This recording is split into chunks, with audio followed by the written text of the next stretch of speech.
Artist of the day today, the Osmonds, and our next guest, Steve, makes me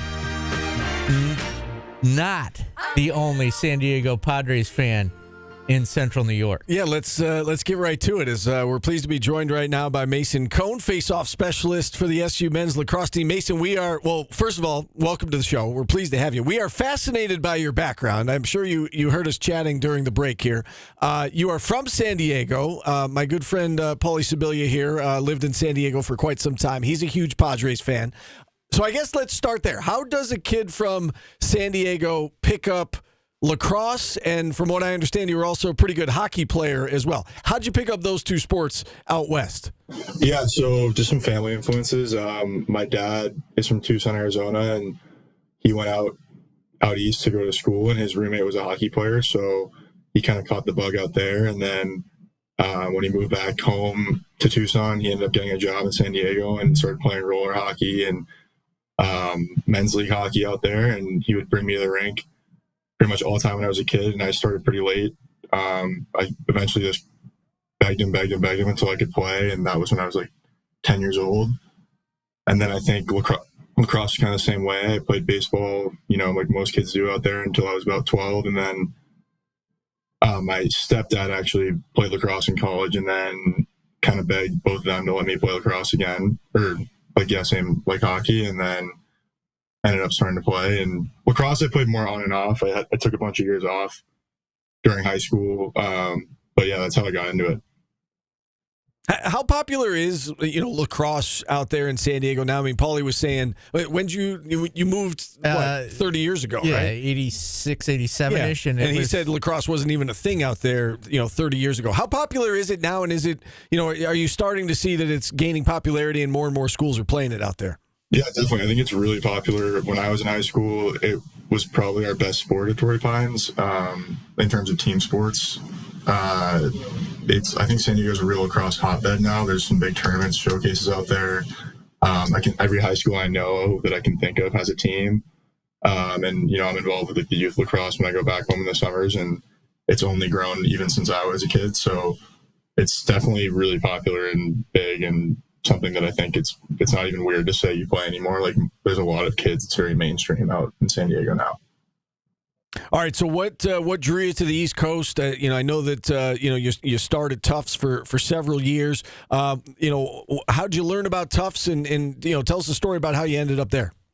Yeah. So I was playing junior hockey. I started playing junior hockey when I was a sophomore in high school, and then ended up getting drafted to the USHL and moved out to Boston to play for the Junior Bruins, and got familiar with the city. My dad went to school there as well, so it had always been somewhere that was kind of on my radar and somewhere I thought that'd be cool to go to school.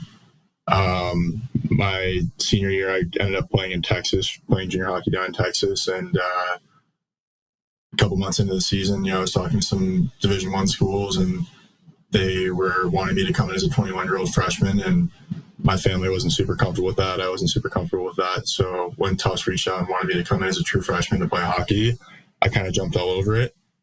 And luckily, my coach at Torrey Pines played lacrosse at Tufts and coached at Tufts as well. So he had some connections there, and kind of asked him to take a chance on a kid that hadn't played in a couple of years. And that's how I ended up out there.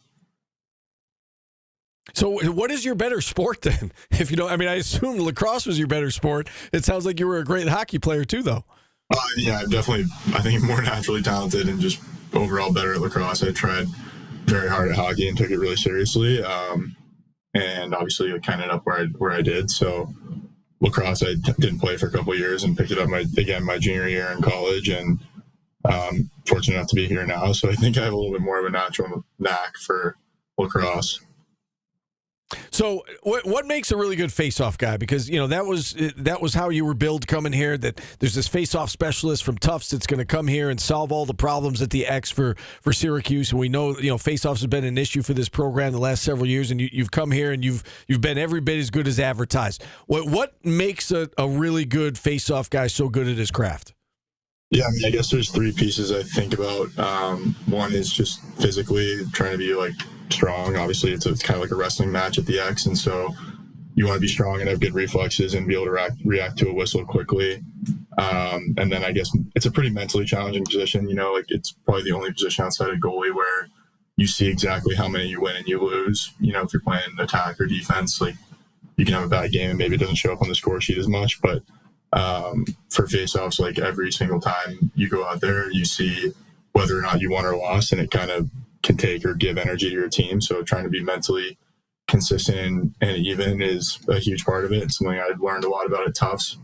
And then I think like you see with the best guys nationally now, you can't just be a faceoff guy anymore. You have to be able to pick up the ball, play offense, run transition, not be a liability on defense. So having that like a little bit of lacrosse ability in addition to some strong faceoff ability is kind of what takes guys from good to great. So I would assume that, part of the reason you came here is you wanted to play in the NCAA tournament, and now you're going to get that opportunity as a number 4 seed, and the path is there for you guys to go to the Final Four and to make a deep run. How excited are you, Mason, to be able to take part in this tournament and try and, get Syracuse back to Memorial Day weekend where it belongs and where it was for so many years? I mean, I'm just juiced. I've been talking to guys since I came here, like, this is the reason why you come to a program like this. This is the reason why you play college lacrosse in general. The championship weekend was an incredible experience last year and something that I'm obviously extremely eager to experience again. So just an honor to be able to do it in the orange jersey this time. But yeah, dying to get back to that championship weekend. Still, relatively early in the week. It's Wednesday. You still have several days before the game on Sunday night. But, this Towson squad that you're facing, it's a team that's won 9 games in a row, 13-3. I know they haven't played the same level of competition game in and game out that you guys have, but, they must be a confident group, having won 9 in a row, haven't won their conference. What can you tell us about this Towson squad from what you have seen to this point?